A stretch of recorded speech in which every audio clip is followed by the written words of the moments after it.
Hello दोस्तों, नमस्कार। मैं अजीत कुमार एक बार फिर से अपने YouTube channel A1 police academy में आपका स्वागत करता हूं। जैसा कि आप जानते हैं, हमने पिछला वीडियो में काफ़ी अच्छे ढंग से कृष्णा नदी पर चर्चा किया था और उस पर जो भी क्वेश्चन बन सकता था हमने बनाने का प्रयास किया था। आज फिर से हम एक नया टॉपिक और नए नदी का चर्चा करने वाले हैं जिसका नाम है कावेरी।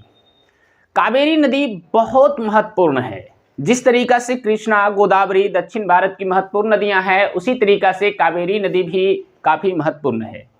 ठीक है, तो देखिए हम आपको बताना चाहते हैं बाबू कि ये कावेरी नदी पर आज हम जो भी क्वेश्चन बनेगा हर प्रश्न को हम आपको निकाल कर दे देंगे।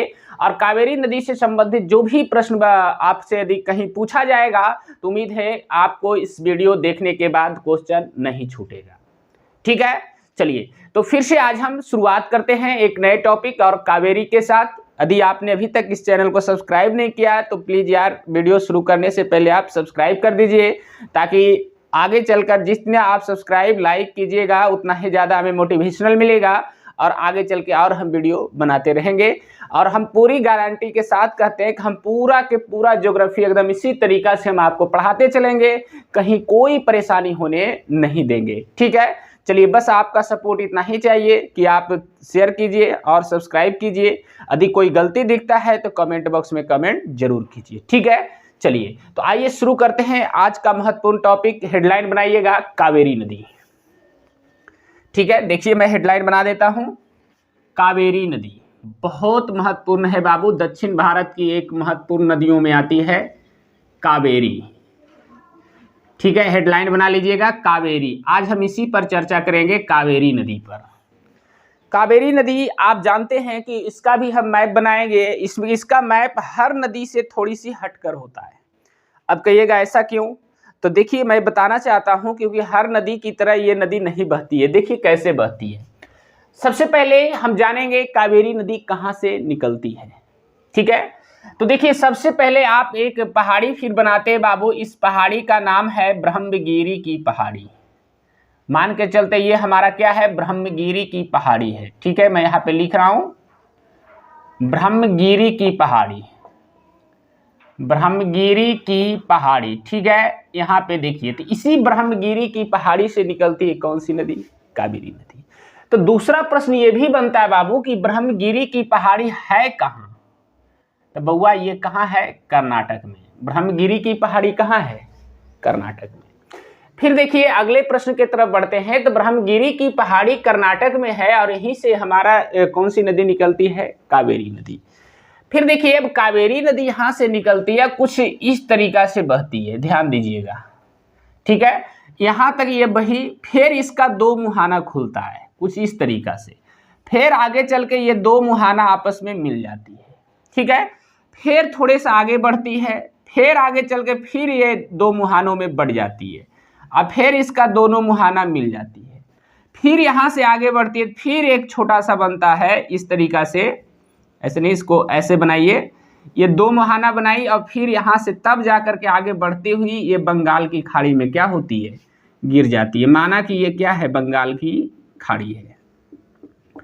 हमारी बात समझ में आ रही, बंगाल की खाड़ी है। अब देखिए तो यहाँ से देखिए अब इस तरीका से मैप क्यों बना है, ऐसे कोई नदी बहती है, ये कावेरी नदी ऐसे ही बहती है। हमारी बात समझ में आई। इसका कहने का मेरा ये मैप बनाने का अर्थ ये हुआ बउआ कि कावेरी नदी 3 बार 2 धाराओं में बढ़ती है और वो तीनों बार आगे चल करके फिर आपस में मिल जाती है। तो यही हम बताना चाहते हैं, जैसे कावेरी नदी यहाँ से निकली, देखिए यहाँ से 2 धारा में बटा, फिर आगे चल के मिल गया, फिर यहाँ से 2 धारा में बटा, फिर आगे चल के मिल गया, फिर 2 धारा बटा, फिर आगे चल के मिल गया। यानी कि 3 बार कावेरी नदी 2 धाराओं में बढ़ती है और कुछ दूर आगे चल के फिर आपस में क्या होती है, मिल जाती है। बहुत अच्छा ये प्रश्न है, इसको समझते चलते हैं। फिर देखिए आगे के प्रश्न की तरफ बढ़ते हैं और समझते हैं। देखिए इसमें सबसे पहले अब हम चर्चा करते हैं कि ये जो 2 धारा में बटा, तो जाहिर सी बात है इधर से भी नदी बह रही, इधर से, बीच में तो खाली स्थान है, यानी बीच में भूमि है। तो मैं इसको इस तरीका से कर देता हूं कि बीच वाला भूमि है, ये हमारा बीच वाला क्या है, भूमि है। ठीक है, ये भी हमारा बीच वाला क्या है, ये भूमि है। इसमें भी बीच वाला क्या है, भूमि है। एकदम एक एक पॉइंट को समझा देंगे। ठीक है, अब देखिए ये बीच वाला भूमि का नाम क्या है, ये प्रश्न आता है। तो बउआ इसमें दो द्वीप, तीन द्वीप बनता है। एक का नाम है शिव समुद्रम, ध्यान रखना, हालांकि एक शिव समुद्रम जलप्रपात भी है बउआ, शिव समुद्रम, ये द्वीप बना शिव समुद्रम।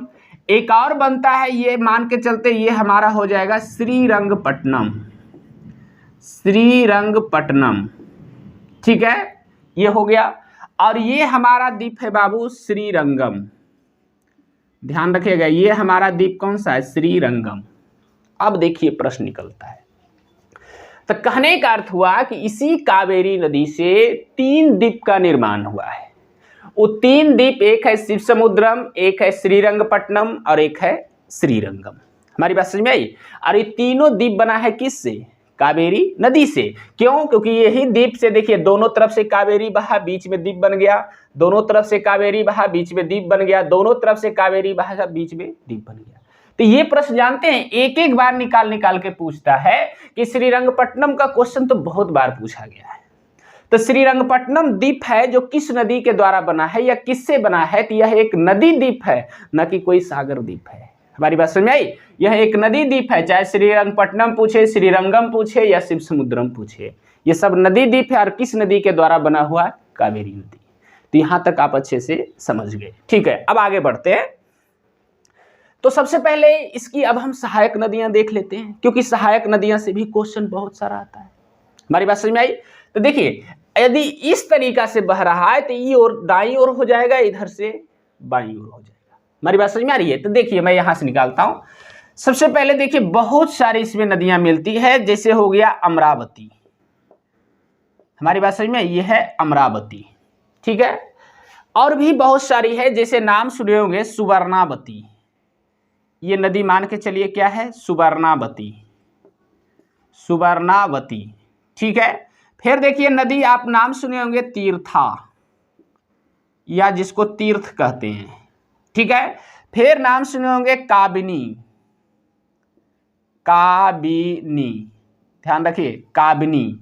फिर नाम सुने होंगे भवानी, भवानी। बड़ा, अब भवानी का क्वेश्चन बहुत बार पूछा गया है कि भवानी किस नदी की सहायक नदी है, तो कावेरी की, ठीक है। चलिए अब थोड़ी आगे बढ़ते हैं। तो ये चार नदी लिख लिए, ये चारों मिलती है किस ओर से, दाईं ओर से। हमारी बात समझ में आ रही है? अब थोड़ी सी आगे बढ़ते हैं और फिर समझते हैं। अब कुछ बाईं ओर से भी कुछ नदियां आकर के मिलती है। हमारी बात समझ में आ रही है? अब थोड़ी बाईं ओर वाला देख लेते हैं। तो बाईं ओर में जैसे नाम सुने होंगे हेमावती, हेमावती, हेमावती।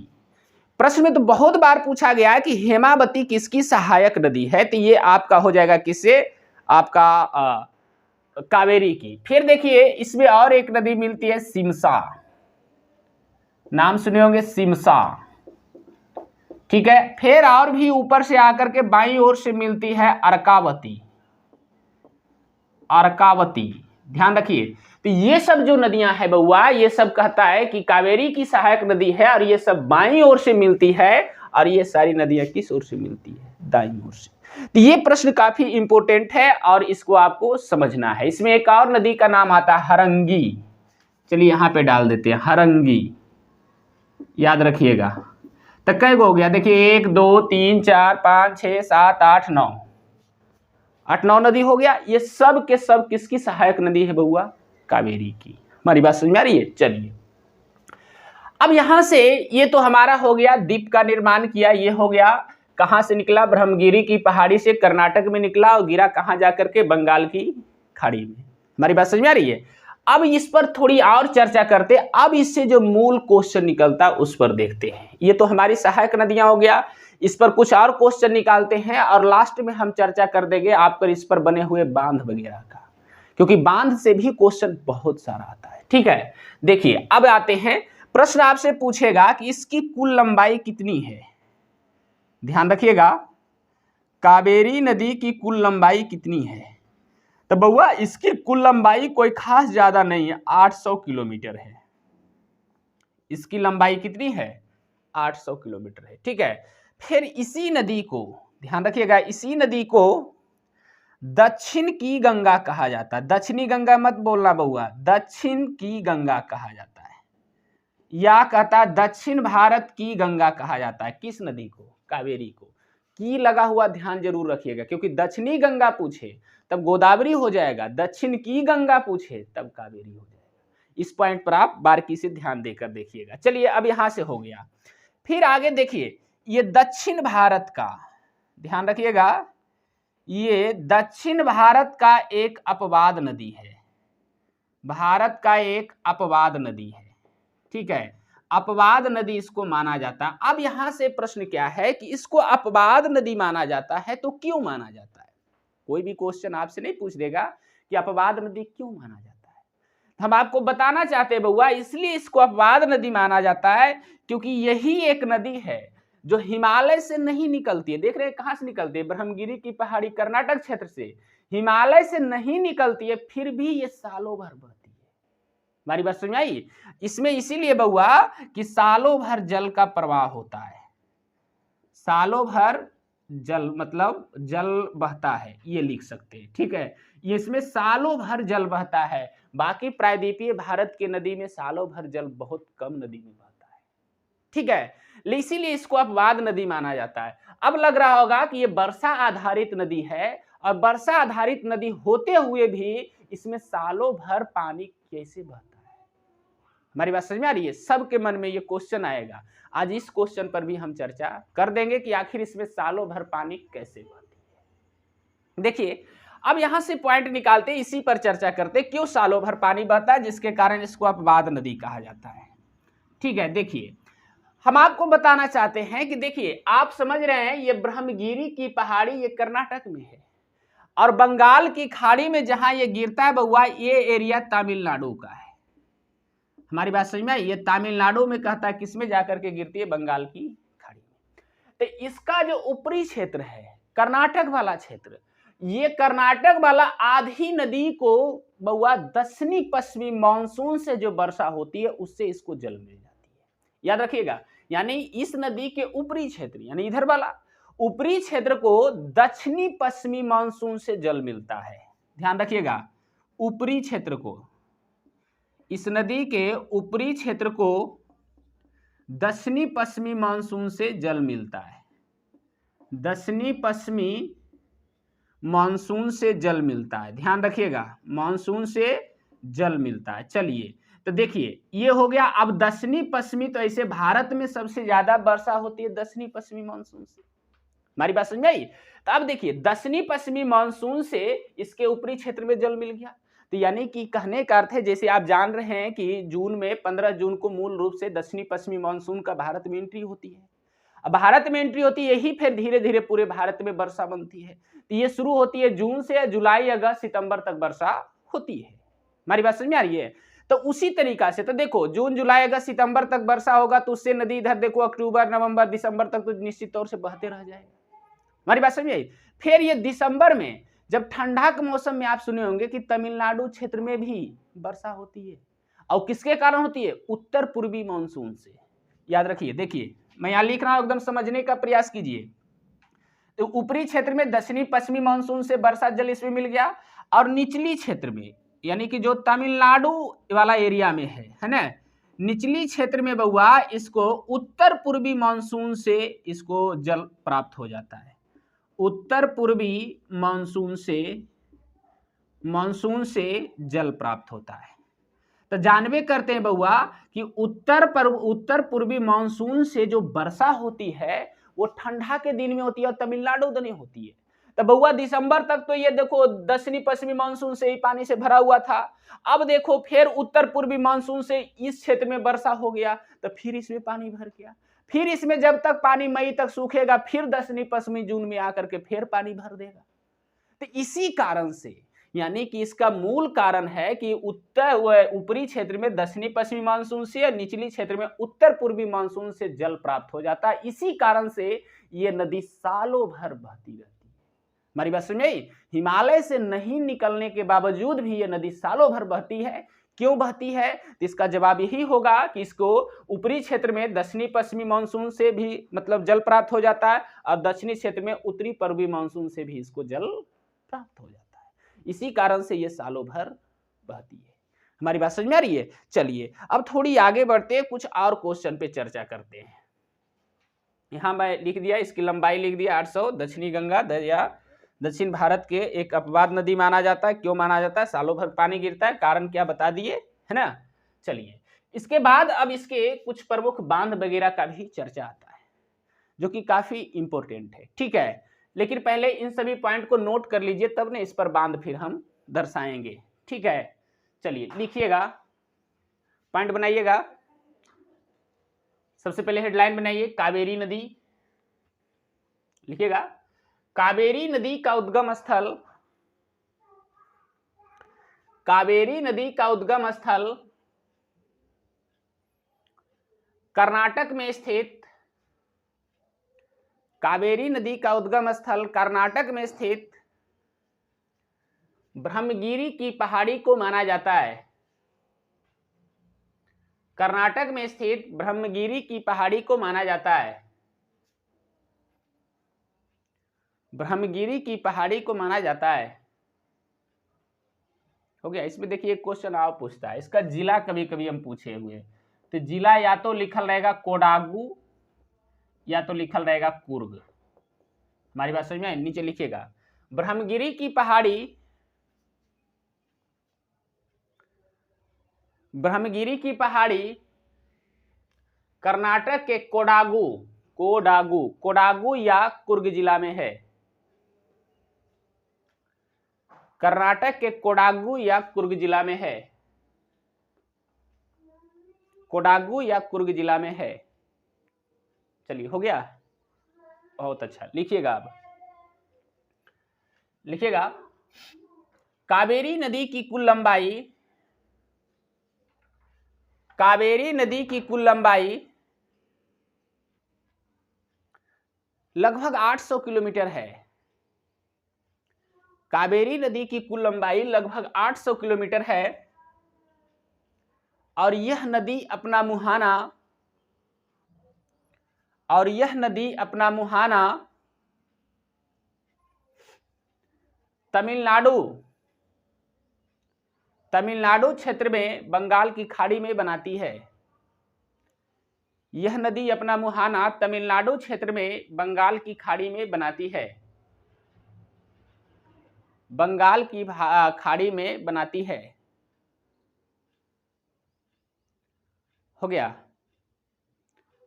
चलिए बहुत अच्छा, ये पूरा हो गया। अगला पॉइंट लिखिएगा, देखिए कावेरी नदी,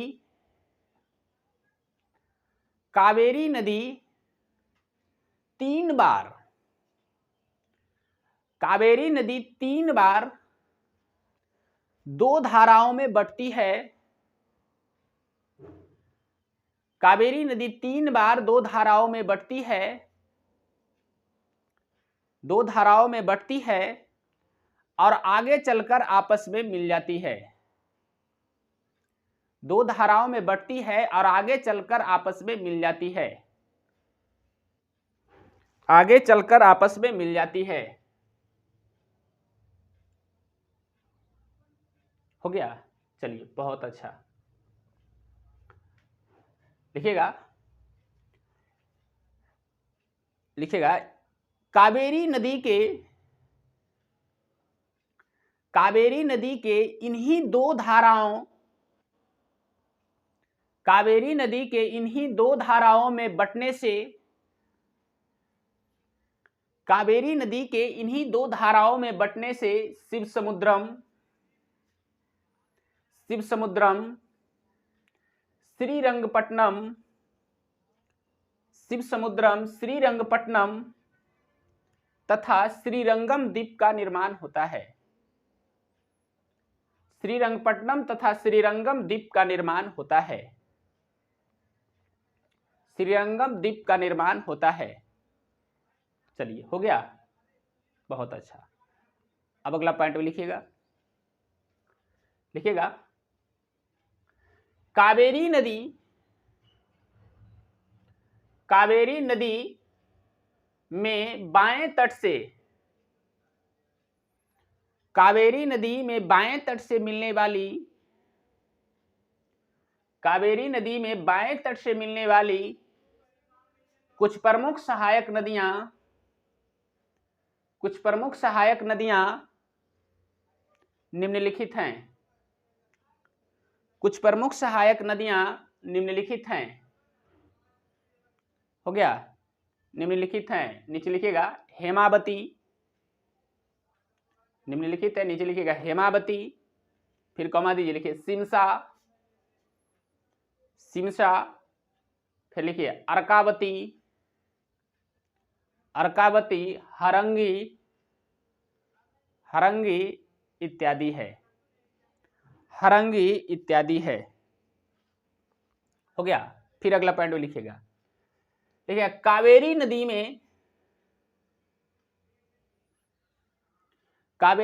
में दाहिने तट से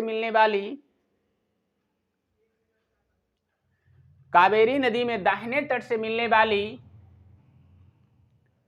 प्रमुख सहायक नदियां निम्नलिखित हैं। कावेरी नदी में दाहिने तट से मिलने वाली कुछ प्रमुख सहायक नदियां निम्नलिखित हैं। हो गया, लिखिएगा। इसमें एक और जोड़ देते हैं, लक्ष्मण, ये भी क्वेश्चन आता है। लिखिएगा लक्ष्मण कौमा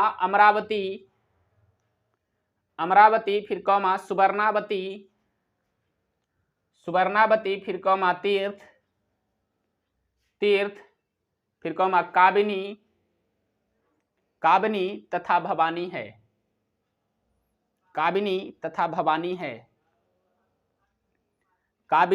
भवानी है।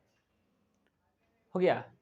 चलिए, तो ये सहायक नदियां का चर्चा हो गया, डिप के बारे में बता दिए, लिखा दिए। अब इस पर आते, लिखिएगा कावेरी नदी को दक्षिण भारत की गंगा, कावेरी नदी को दक्षिण भारत की गंगा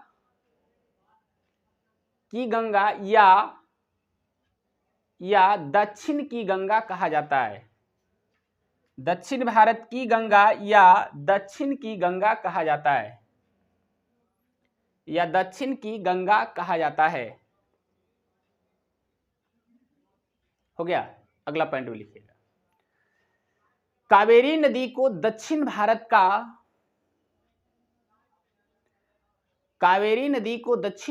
का एक अपवाद नदी माना जाता है। कावेरी नदी को दक्षिण भारत का एक अपवाद नदी माना जाता है, जिसका कारण यह है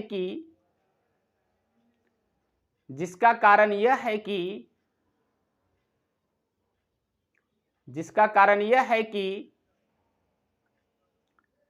लिखिएगा हिमालयी नदी नहीं होने के बाद भी, जिसका कारण यह है कि हिमालयी नदी नहीं होने के बाद भी, जिसका कारण यह है कि हिमालयी नदी नहीं होने के बाद भी इसमें सालों भर जल भरा रहता है। इसमें सालों भर जल भरा रहता है, सालों भर जल भरा रहता है। हो गया। अगला पॉइंट लिखिएगा, देखिए कावेरी नदी के ऊपरी क्षेत्र को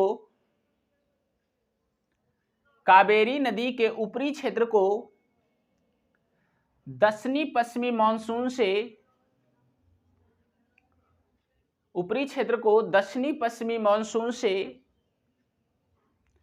होने वाली वर्षा से जल प्राप्त हो जाता है। ऊपरी क्षेत्र को दक्षिणी पश्चिमी मानसून से होने वाली वर्षा से जल प्राप्त हो जाता है, जबकि निचली क्षेत्र को उत्तर पूर्वी मानसून से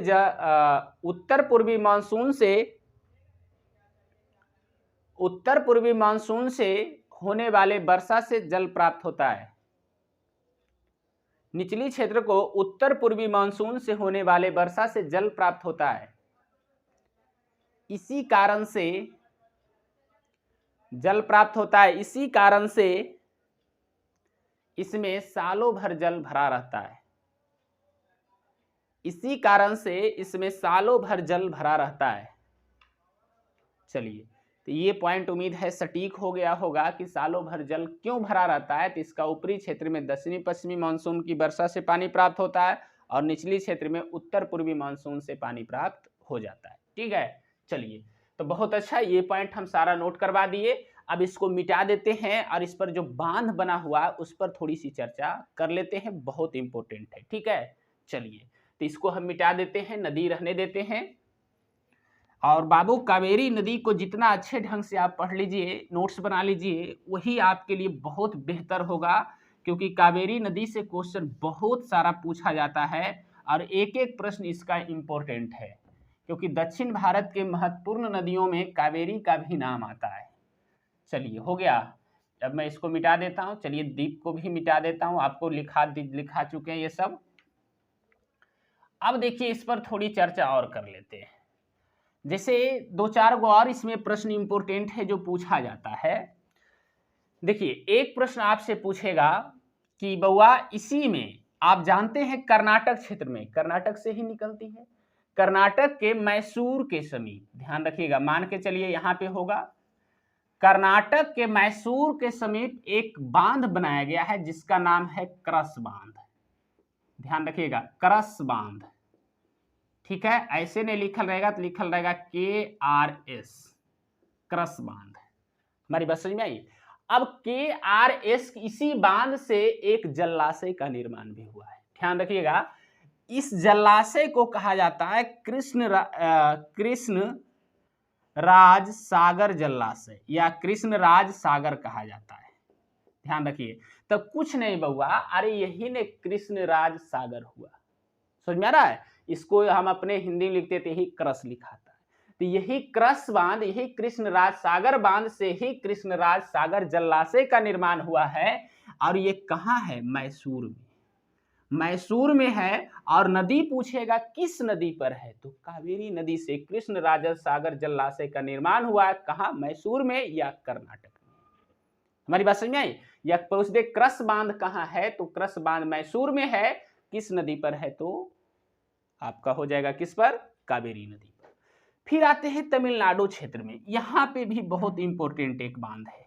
ये दोनों बांध पर ध्यान है। इस बांध पर तो इतना क्वेश्चन पूछा गया जिसका कोई लिमिटेशन नहीं। इस बांध से, इसी बांध का नाम है, नाम सुने होंगे, मैटूर बांध या मेट्टूर बांध, कहीं कहीं लिखल रहेगा। हमारी बात समझ में आई? ये प्रश्न बहुत इंपॉर्टेंट है। मेट्टूर बांध कहाँ बनाया गया है बउआ? तो ये बनाया गया है कहाँ? तमिलनाडु में। ध्यान रखिए, मेट्टूर बांध कहाँ बनाया गया है? तमिलनाडु में। किस नदी पर है? कावेरी नदी पर है। बहुत महत्वपूर्ण ये क्वेश्चन है। हमारी बात समझ में आ रही है? इसके अलावा एक और प्रश्न है, आप जानते हैं प्रश्न में आता है कावेरी नदी जल विवाद। ध्यान रखिएगा, कावेरी नदी जल विवाद, ये क्वेश्चन बड़ा इंपॉर्टेंट है। कावेरी नदी जल विवाद बार बार पूछा जाता है कि किन राज्यों के मध्य है। तो ये है बउआ आपका कर्नाटक एंड तमिलनाडु के मध्य, कर्नाटक एंड तमिलनाडु के मध्य। ठीक है, तमिलनाडु के मध्य। ये बउआ पूछेगा कि ये जो कावेरी नदी जल विवाद कब से चला रहा, तो ये 1974 से ही चला रहा है। लेकिन देखिए, शायद मैं वहां पे जब कृष्णा नदी पढ़ा रहा था तो उसमें शायद नहीं लिखा पाए थे कि कृष्णा नदी जल विवाद किसके मध्य है। यदि नहीं लिखा पाए थे, देखिए मैं यहाँ पे साइड में लिख देता हूं, आपका क्वेश्चन नहीं छूटेगा। देखिए, कृष्णा नदी यदि पूछे जल विवाद, ये साइड में लिखा रहा हूं, कृष्णा नदी जल विवाद। तो बउआ कृष्णा नदी जल विवाद यदि क्वेश्चन पूछे किसके मध्य में है, तो हम आपको बताना चाहते हैं ये महाराष्ट्र, ध्यान रखिएगा, महाराष्ट्र, कर्नाटक एंड आंध्र प्रदेश के मध्य है। इस पॉइंट पर भी थोड़ा सा हम इसीलिए याद आ गया क्योंकि पीछे शायद हम नहीं लिखा पाए थे। तो ये है बउआ, और ये 1957 से ही चला आ रहा है। हमारी बात समझ में आ रही है? तो देखिए, ये तो हो गया कृष्णा नदी जल विवाद, जो पिछला टॉपिक में पढ़ाना चाहिए था लेकिन छूट गया था, इसलिए हम बोर्ड पे लिख दिए ताकि लास्ट टाइम में हम इसको भी नोट करवा दें ताकि किसी भी प्रकार से क्वेश्चन नहीं छूटे। ठीक है, देखिए तो फिर एक बार चर्चा करते हैं। इसी कावेरी नदी पर कृष्णा राज सागर बांध है, ठीक है, और ये इसी को क्रस बांध भी कहा जाता है और ये मैसूर कर्नाटक में है। कावेरी नदी जल विवाद कर्नाटक और तमिलनाडु में है और ये 1974 से ही चला आ रहा है। फिर यहाँ आते हैं, कावेरी नदी पर ही कहता है तमिलनाडु क्षेत्र में मैटूर बांध का निर्माण या मेट्टूर बांध का निर्माण किया गया है और ये तमिलनाडु का सबसे बड़ा बांध है। ये भी मैं बता देता हूं, ये बउआ तमिलनाडु का सबसे बड़ा बांध है, सबसे बड़ा बांध है। ठीक है, चलिए तो ये इंपॉर्टेंट टॉपिक था। तो ये हमारा और भी कुछ टॉपिक निकल के आया कावेरी नदी से, ये बहुत इंपॉर्टेंट है, इसको जल्दी सुना नोट कीजिएगा, लिखिएगा। कावेरी नदी पर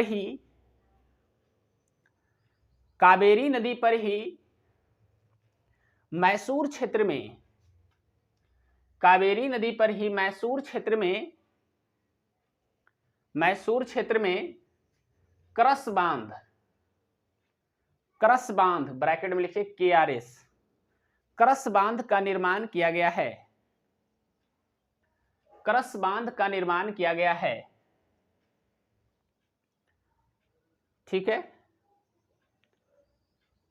अगला पॉइंट में लिखिएगा, इसी क्रस बांध से निर्मित जलाशय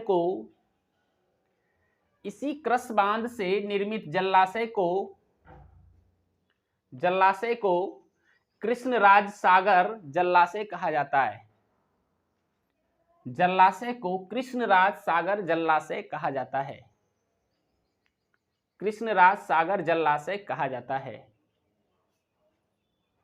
चलिए हो गया, अगला पॉइंट लिखिएगा, इसी कावेरी नदी पर तमिलनाडु क्षेत्र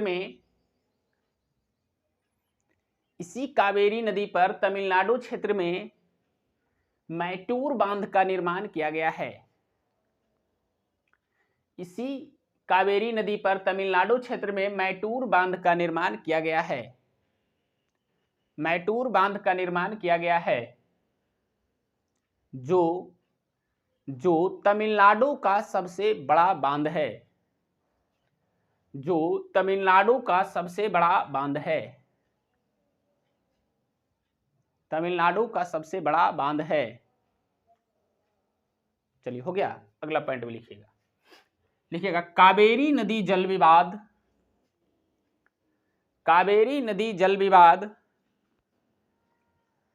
कर्नाटक और तमिलनाडु के मध्य है, कावेरी नदी जल विवाद कर्नाटक और तमिलनाडु के मध्य है,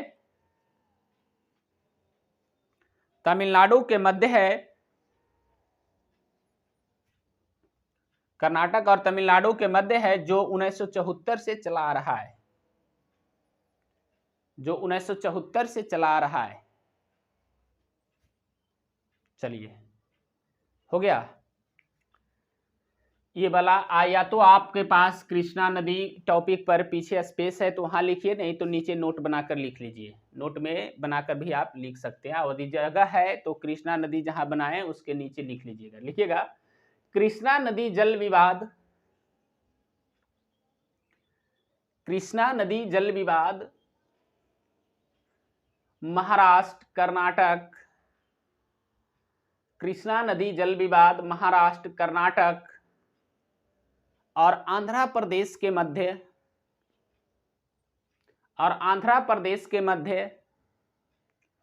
1957 से चला आ रहा है, और आंध्र प्रदेश के मध्य 1957 से चला आ रहा है।